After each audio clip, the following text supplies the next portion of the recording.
வணக்கம் அன்பான ஜோதிடர்களே, நான் உங்கள் அருப்புக்கோட்டை தங்கப்பாண்டி பேசுகிறேன். இப்போ வரக்கூடிய ஜெனரேஷன் பார்த்தீங்கன்னா, குழந்தைகள், அதாவது பெண் குழந்தையும் சரி ஆண் குழந்தையும் சரி, இவர்களுக்கு பார்த்தீங்கன்னா இளமையில் பார்த்தீங்கன்னா ஆரம்பத்தில் மக நட்சத்திரம் சிம்மராசியாக இருந்து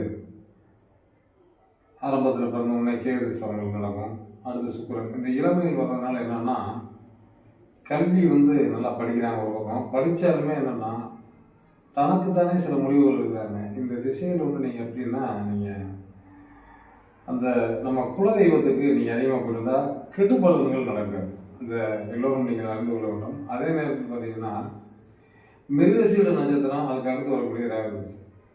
இந்த ராகு திசையும் சுக்கிர திசையும் மாறி மாறி என்னென்னா, தன் நிலை மறந்து சிறு வயது போய் இதை கலந்து விட்டார்கள் அவங்க பெரிய அளவில் சாதிப்பார்கள். நாளும் நல்ல விளக்கம் நல்ல விளக்கத்தை விடைபெறுகிறேன். நன்றி.